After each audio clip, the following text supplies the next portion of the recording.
Pemirsa, kita akan lanjutkan kembali perbincangan. Saya akan ke Pak Sarmuji terlebih dahulu. Pak Sarmuji, di awal masa jabatan Presiden sempat berjanji bahwa hukum akan menjadi panglima. Nah, menurut Anda ini komitmen penegakan hukum di hadapan kekuasaan ataupun kepentingan politik seperti apa sejauh ini sudah berjalan?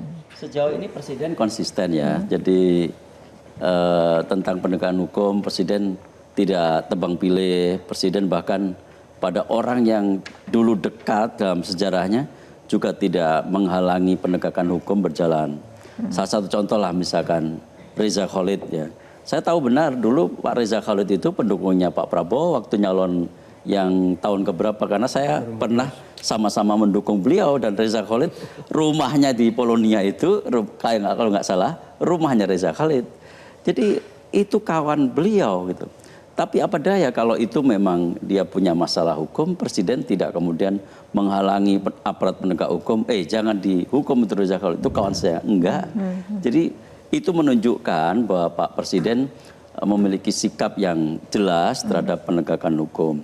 Tetapi memang membangun penegakan hukum ini, menegakkan hukum ini, itu tidak semudah membalikkan telapak tangan. Ada banyak sekali persoalan yang harus diselesaikan. Misalkan persoalan institusi hukum, persoalan regulasinya. Dan jangan lupa budaya hukum kita juga lama sekali tidak tersentuh. Gitu. Ini yang menjadi PR barangkali harus diselesaikan. Kalau budaya hukum itu bisa berjalan dengan bagus, ya sebenarnya penegakan hukum itu juga lebih mudah untuk dilakukan. Apalagi kalau institusi hukumnya ditata. Dan saat ini kan ada program baik ini dari Pak Presiden. Misalkan reformasi Polri. Itu sesuatu yang sangat dinanti, yang selama ini tidak tersentuh dalam beberapa dekade. Dalam beberapa periode ini tidak dilakukan reformasi Polri. Hari ini itu dilakukan. Dan saya berharap betul reformasi Polri itu bisa berjalan sebagaimana yang diinginkan oleh Presiden. Oke, Pak Khalid mengenai reformasi Polri? Iya, tentu masyarakat itu sangat berharap ya. Bicara tentang penegakan hukum itu apa sih sebenarnya nilai yang paling dipentingkan? Itu adalah sense of justice, rasa keadilan, itu yang pertama. Yang kedua adalah kepastian hukum, kepastian hukum. Yang pertama, rasa keadilan. Sebagaimana kemarin ada peristiwa kerusuhan dan kemudian ada yang menjadi korban, saudara kita, maka sebenarnya ada keinginan ada sebuah penegakan hukum yang transparan, yang adil dan accountable. Maka ini sebenarnya momentum reformasi Polri, dan apa yang disampaikan oleh Presiden Prabowo harus kita dukung. Bagaimana reformasi Polri ini menjadi momentum agar perbaikan institusional Polri ini menjadi lebih baik. Ya, karena Polri adalah sahabat masyarakat, ya, bukan musuh masyarakat. Ini yang pertama. Yang kedua, masalah kepastian hukum. Kenapa penting itu kepastian hukum? Karena itu berdampak pada ekonomi. Kita ini masalah terbesar ekonomi kita itu adalah dari sisi kelembagaan. Ada indikator kalau di ekonomi selalu mengatakan I-Core. I-Core ini adalah menunjukkan bagaimana sebuah rules, aturan main itu bagus atau tidak. Nah, I-Core kita itu termasuk yang tertinggi di ASEAN. Ya, sehingga investasi, kemudian praktek bisnis dan sebagainya itu tidak maksimal. Ya, kalau kita ingin tumbuh lebih tinggi, semua ekonomi itu konsensusnya sepakat. I-Core harus diturunin dari 6,5 jadi 4. Baru tuh tumbuh ekonomi menjadi 8%, lapangan kerja akan tercipta. Dan kita harus dukung Presiden Prabowo bagaimana menciptakan hukum yang adil. Yang kedua adalah adanya kepastian hukum sehingga ekonomi menjadi tumbuh lebih baik. Oke, Mas Astrio, Astacita reformasi hukum dan pemberantasan korupsi sebagai salah satu prioritas utama. Anda menilai apakah memang sudah dijadikan prioritas utama dalam 1 tahun ini? Ya, tentu saja Mbak Fitri, dan saya sepakat tadi dengan apa yang disampaikan oleh Bang Khalid bahwa penegakan hukum ini dan kepastian hukum ini menjadi sangat penting karena ujung-ujungnya ini akan berdampak kepada misi kita untuk mencapai pertumbuhan ekonomi dan pemerataan ekonomi yang optimal. Saya ingin mengajak kita flashback sedikit, baru saja pemerintah telah berhasil menyita aset-aset daripada tambang timah ilegal yang berada di Bangka Belitung, di mana aset yang disita itu mencapai kurang lebih sekitar 6 triliun dan bahkan potensi kerugian negara itu ditafsir mencapai sampai mendekati 300, kurang lebih di angka 300 triliun. Lalu juga ada Satgas penertiban kawasan hutan, di mana negara telah menguasai kembali kurang lebih sekitar lebih dari 3 juta hektar daripada perkebunan kelapa sawit yang selama ini berdiri secara ilegal di kawasan-kawasan hutan. Ini adalah bentuk apa? Ini adalah bentuk di mana negara berkomitmen hadir bahwa investasi apakah terbuka, sangat terbuka lebar di Indonesia. Bahkan pemerintah mendorong sektor swasta untuk dapat berkontribusi bersama dengan dengan pemerintah untuk membangun ekonomi. Ini kan konsep yang namanya PPP, Public Private Partnership. Tetapi hal-hal tersebut harus dilakukan dengan koridor-koridor aturan yang berlaku. Harus dilakukan dengan mematuhi hukum yang berlaku. Tidak boleh dilakukan secara ilegal. Harus dilakukan dengan membayar pajak sesuai dengan aturan-aturan yang berlaku. Nah, inilah momentum-momentum yang memang sudah dijalankan dan kedepannya kami harapkan ini dapat menciptakan semakin besar trust daripada investor-investor baik dari luar negeri maupun bersumber dari dalam negeri. Agar kedepannya kenapa? Agar kita dapat menciptakan banyak investasi dan kedepannya kita bisa menciptakan lebih banyak lapangan pekerjaan berkualitas. Hari ini lebih dari 50% ekonomi kita ditopang oleh konsumsi dalam negeri. Nah, ini kedepannya harus semakin berubah proporsinya. Porsi daripada investasi terhadap ekonomi kita harus semakin bertumbuh.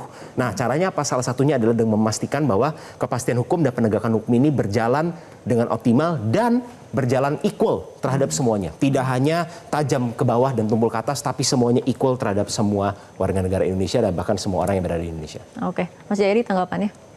Ya, saya kira saya setuju ya. Hukum itu jadi salah satu sumber masalah di banyak hal. Kenapa jadi sumber masalah? Karena orang atau aparat yang harusnya menegakkan hukum kena hukum kan.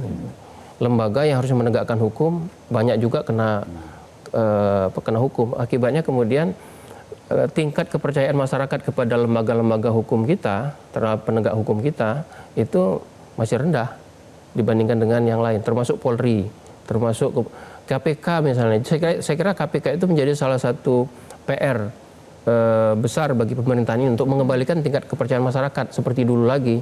KPK kan biasanya paling nomor 3 atau nomor 2 setelah Presiden dan TNI. KPK nomor 3 kadang nomor 2 gitu. Sekarang KPK jauh di bawah gitu. Demikian juga dengan lembaga-lembaga hukum yang lain. Jadi tentu saja kita paham bahwa itu tidak bisa selesai dalam 1 tahun pemerintahan. Karena itu supaya lebih fair saya kira okelah kita kita mendengarkan hari ini bahwa penegakan hukum, reformasi Polri menjadi prioritas. Nah, kita lihat 2 bulan, 3 bulan, setahun ke depan apakah itu betul-betul terjadi atau tidak. Misalnya sekarang masyarakat bertanya-tanya, Presiden kan di salah satu tuntutan masyarakat di yang 17+8 itu adalah reformasi Polri kan. Maksudnya itu Kapolrinya diganti. Gitu. Tapi Presiden belum tampaknya melakukan itu, tapi membentuk komite khusus reformasi yang dipimpin oleh Pak Doviri ya, gitu. Lalu apa hubungan itu kemudian dengan komite reformasi Polri yang dibentuk sendiri oleh Polri, ya, oleh Polri secara internal? Bagaimana itu yang menjadi pertanyaan-pertanyaan masyarakat gitu. Tentu saja kemudian saya kira masyarakat Indonesia ini masyarakat yang sangat sabar ya, baik. Masih mau nunggu gitu, sehingga karena ini masih 1 tahun pemerintahan, oke, isu-isu yang terkait dengan hukum karena itu tidak mudah, maka ditunggu realisasinya ke depan. Cuman yang nggak bisa menunggu yang itu tadi soal ekonomi. Kalau soal ekonomi itu kalau udah soal masalah nggak bisa, misalnya begini, menurut data BPS nih dari tahun 2019 sampai ke 2024 itu ada sekitar 9,6 atau 9,5 juta kelas menengah yang turun kelas. Ya, itu banyak sekali, 9,5 sampai 9,6 juta itu. Dan 9,5 sampai 9,6 juta itu orang-orang terdidik, orang-orang yang punya informasi yang banyak, orang-orang yang biasanya punya penghasilan yang tetap, tiba-tiba tidak punya. Itu kalau tidak dengan sistematik bisa diselesaikan oleh pemerintah, itu akan menjadi bom waktu dalam tahun kedua, tahun ketiga pemerintahan, gitu. Okay. Termasuk di bidang hukum. Nah, termasuk juga kah dengan tata kelola pemerintahan itu yang kemudian harus dievaluasi juga? Sejumlah kebijakan yang saya sebut tadi sampai ada istilah no viral no justice itu kan menunjukkan adanya konsolidasi, koordinasi dan komunikasi kebijakan pemerintah yang tampaknya masih bermasalah, gitu. Misalnya bagaimana mungkin misalnya satu Kementerian Dalam Negeri sudah mengambil keputusan misalnya tentang 4 pulau antara Aceh dan Sumatera Utara itu kan sudah jadi kebijakan, sudah jadi keputusan. Lalu kemudian tidak dilihat kemungkinan dampaknya, analisisnya dan sebagainya. Sehingga Presiden lalu turun tangan, membatalkan keputusan itu dan mengembalikannya kepada Aceh. Apa itu artinya? Itu artinya ada problem komunikasi internal kebijakan di internal pemerintah sendiri, selain kasus kasus demo Agustus dan September itu menunjukkan ada problem komunikasi kebijakan dan komunikasi politik antara pemerintah dengan rakyat, dengan masyarakat. Jadi ada problem komunikasi kebijakan dan politik yang sifatnya internal maupun eksternal dengan masyarakat. Itu yang saya kira masih muncul, dan kita lihat apakah dan itu dibuktikan dengan adanya perombakan kan terhadap instrumen-instrumen komunikasi pemerintah. PCO diubah menjadi BKP ya, Badan Komunikasi Pemerintah. Kemudian komunikasi kepresidenan khusus itu ditangani langsung oleh Kementerian Sekretariat Negara. Lalu kemudian KSP tampaknya diberi tugas untuk menangkis kritik-kritik atau serangan-serangan dari sisi komunikasi.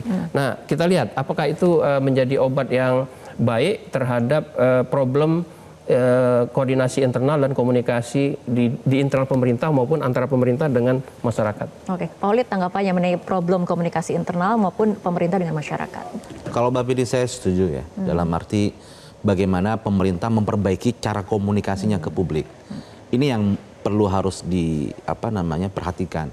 Dan saya kira apa yang dilakukan oleh Presiden Prabowo sudah tepat dengan memperbaiki hal tersebut. Kalau kita lihat dalam pidato-pidatonya, Pak Prabowo itu selalu bilang, sampaikan kritik, ya kan, buka channel seluas-luasnya. Karena apa? Karena beliau juga ingin mengundang seluruh masyarakat luas itu untuk memberikan masukan, memberikan kritik agar apa? Policy dan program yang beliau buat itu lebih presisi. Nah, dalam hal komunikasi tadi memang dan saya juga sampaikan juga ke Mas Asrio bahwasanya problem bagaimana menyampaikan narasi, pesan, konsistensi pesan dan sebagainya itu sangat penting. Dan kita berharap itu akan ada perbaikan lebih baik di sana. Oke, kita akan lanjutkan kembali perbincangan. Jelajahi cara baru mendapatkan informasi. Download Metro TV Extend sekarang.